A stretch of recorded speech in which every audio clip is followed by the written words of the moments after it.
Kauli nzito yake Mheshimiwa Agnesta Lambert Kaiza ambayo ilikuwa nzito zaidi imezua mgogoro katika ikulu ya Tanzania. Jambo na karibu kwa taarifa zetu za Kenyascope na kumbuka kusubscribe. Kauli ya mbunge wa jimbo la Segerea Mheshimiwa Agnesta Lambert Kaiza kwamba upinzani wake haujajengwa juu ya kupinga kila jambo ilianguka kama jiwe zito ndani ya maji ya siasa za Tanzania zilizojaa taharuki, mashaka na kumbukumbu ndefu za uhasama wa vyama.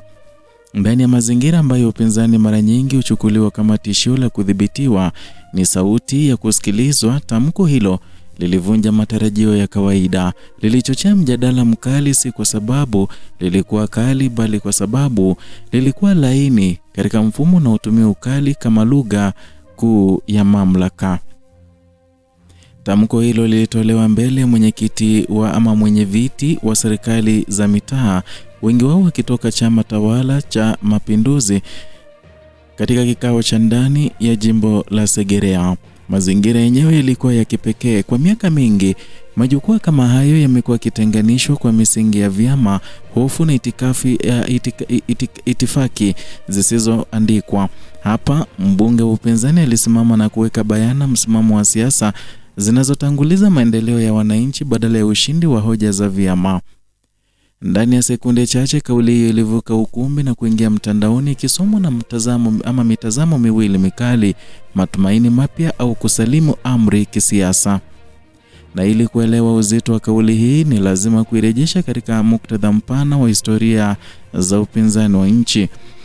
Tangu kurejeshwa kwa mfumo wa vyama vingi mwanzoni mwa miaka ya 1990, upinzani wa Tanzania umejengwa zaidi juu ya kupambana na dola kuliko kushirikiana nayo. Sababu haikuwa ukosefu wa nia, bali mazingira ya kisiasa yaliyofanya ushirikiano uonekane kama usaliti. Na sheria za vyama, matumizi ya vyombo vya dola na mtazamo wa dola kama mali ya chama kimoja vilizalisha siasa za msuguano ndani. Ndani ya mazingira hayo, kauli ya Kaiza ilionekana kama kukataa kanuni zilizoandikwa za mchezo. Segerea yenyewe ni kioo cha changamoto hizo. Ni jimbo lenye mchanganyiko mkubwa wa kijamii, kiuchumi na kisiasa, likikabiliwa na matatizo sugu ya miundombinu na huduma za afya, ajira kwa vijana na ustawi wa makundi yaliyo katika hatari. Changamoto hizi hazina itikadi, zinatokana na mipango ya maji isiyo kwa kasi sawa na idadi ya watu, bajeti finyu na uratibu dhaifu kati ya ngazi za uongozi. Ndani ya muktadha huo, kauli inayosisitiza ushirikiano badala ya migawanyiko iligusa uhalisi wa maisha ya wananchi kuliko lugha ya kawaida ya kisiasa. Hata hivyo, kauli hiyo haikuishi katika ombwe. Ilitolewa katika kipindi ambacho nafasi ya upinzani nchini imekuwa ikijadiliwa upya kwa nguvu. Miaka ya karibuni imeshuhudia kukamatwa kwa wanasiasa, vikwazo vya mikutano na matumizi ya sheria za usalama na mtandaoni kudhibiti sauti mbadala. Na ndani ya mazingira hayo, upinzani umekuwa ukitazamwa ama kama mpinzani wa kukandamizwa au mshiriki wa kunyamazishwa. Kauli ya Kaiza ilijitokeza kama mkondo wa tatu na usema kuwa kupigania maslahi ya wananchi hakuhitaji kupinga bila hatua ya serikali, bali kunahitaji kupima, kusukuma na kusahihisha pale inapobidi.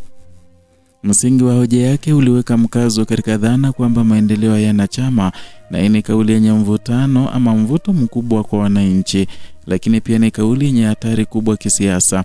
Katika mfumo ambapo rasilimali za miradi mara nyingi hupitia vichujio vya kisiasa, kutangaza ushirikiano kunahitaji zaidi ya nia njema. Kunahitaji mifumo inayoruhusu uwajibikaji, uwazi wa bajeti na ushiriki wa kweli wa wawakilishi wote bila adhabu za kisiasa. Bila mifumo hiyo, ushirikiano hubaki kuwa neno zuri lisilo na meno. Majibu kutoka kwa viongozi wa serikali za mitaa yalionyesha kiu ya mabadiliko ya mtindo wa uongozi. Wengi walikiri kuwa migongano ya kisiasa imekuwa kikwazo cha utekelezaji wa miradi midogo lakini muhimu. Barabara za mitaa, mifereji ya maji, zahanati na programu za vijana mara nyingi hususua, si kwa sababu ya ukosefu wa mahitaji, bali kwa sababu ya mvutano wa nani ana sifa ya kisiasa ya mafanikio. Kauli ya Kaiza ilifungua mlango wa kufikiria upya mantiki hiyo, angalau katika ngazi ya jimbo. Lakini historia ya Tanzania inafundisha kuwa kauli za maridhiano zimewahi kutolewa kabla mara nyingi mara nyingi katika nyakati za shinikizo la ndani au nje. Mikataba ya mazungumzo ya kisiasa, ahadi ya mageuzi na mikutano ya maridhiano imeacha kumbukumbu mchanganyiko, na baadhi ilizaa mabadiliko ya muda mfupi, mingine ilitumiwa kununua muda. Ndiyo maana mjadala uliotokana na kauli ya Kaiza haukuhusu nia pekee, bali utekelezaji na ulinzi wa kisiasa kwa anayechagua njia hiyo. Na katika mizani ya uongozi, kauli ya kutopinga kila kitu inahitaji ujasiri wa aina tofauti. Inahitaji uwezo wa kupongeza hatua nzuri bila kuonekana kama unalegeza msimamo, na uwezo wa kukosoa kwa hoja bila kuonekana kama unavunja ushirikiano. Hili ni somo gumu katika mazingira ambayo siasa zimejengwa juu ya ushindi wa upande mmoja, na kwa mbunge upinzani hatari ni mbili: kupoteza uaminifu wa wafuasi wake endapo ushirikiano utaonekana kama kulegea, na kukosa ulinzi wa dola endapo ukosoaji wake utaonekana kuvuka mipaka isiyoandikwa. Kijamii, kauli hiyo iliwapa wananchi nafasi ya kutafakari upya matarajio yao kwa wawakilishi, na badala ya siasa za kelele na malumbano ulionekana wito wa matokeo yanayoonekana. Ili linaendana na mabadiliko ya kizazi ambapo vijana wengi wanapima uongozi kwa athari za moja kwa moja katika maisha yao. Ajira, huduma na miundombinu vina uzito zaidi kuliko maneno makali, na kauli ya Kaiza iligusa hisia hiyo, na hivyo kupata mvuto unaovuka mipaka ya chama.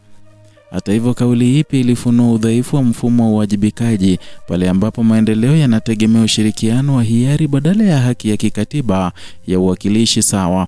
Raia hubaki katika bahati nasibu ya nia njema za viongozi. Mfumo imara ungehakikisha kuwa miradi ya maendeleo iweze kuzuiwa kwa misingi ya kisiasa. Ndani ya mazingira sasa, kauli ya ushirikiano inakuwa muhimu kwa sababu mfumo hauwalindi kikamilifu wananchi dhidi ya siasa za adhabu. Kwa upana zaidi, tukio hili linaunganishwa na mjadala wa kitaifa kuhusu mustakabali wa siasa za Tanzania. Je, nchi itaendelea na mazunguko wa upinzani kama adui, au itaendelea katika ushindani wa hoja na matokeo? Kauli ya Kaiza haijajibu swali hilo, lakini imeweka alama katika mjadala. Imeonyesha kwamba ndani ya mfumo uliokaza bado kuna nafasi ndogo za kubadili sauti, hata kama si rahisi kubadili muundo. Athari za kauli hii zitapimwa si kwa makofi ya kikao, bali kwa mabadiliko halisi ndani ya Segerea. Miradi itakayoelekezwa, huduma zitakazoboreshwa na uwazi utakao kuwepo ndivyo vitakavyoamua kama kauli hii ilikuwa mwanzo wa njia mpya au nukuu nyingine itakayozama katika kumbukumbu za siasa. Kwa sasa imetoa funzo moja muhimu, kwamba siasa zinaweza kuzungumzwa kwa lugha ya ujenzi hata katika mazingira ya hofu. Na mwisho wa simulizi hili unabeba onyo tulivu lakini zito, kwamba mustakabali wa Tanzania hauko katika kauli pekee, bali katika ujasiri wa kuzigeuza kuwa mifumo inayolinda maslahi ya wananchi bila kujali chama. Ukimya unaofuata kauli zisizotekelezwa huua matumaini polepole, na hofu inayozuia uwajibikaji huzaa siasa zisizo na matokeo. Kama ushirikiano utabaki kuwa neno bila ulinzi wa kimuundo, basi kauli hii itakuwa kioo cha taifa linalotamani ukomavu lakini linalosita kubeba mzigo wake. Na Tanzania inapoendelea mbele, gharama ya kutochagua uwajibikaji na matokeo itaendelea kulipwa na wananchi wa kawaida kwa njia zisizo na kelele lakini zenye maumivu ya kudumu. Ndio hayo tuliokuandalia siku hii ya leo kutoka hapa Kenyascope, channel yako pendwa inayokuletea taarifa hizi pamoja na zingine kwa kina bila kupindisha wala kuegemea upande wowote. Zidi kuwa nasi kwa kusubscribe, kulike na kushare video zetu.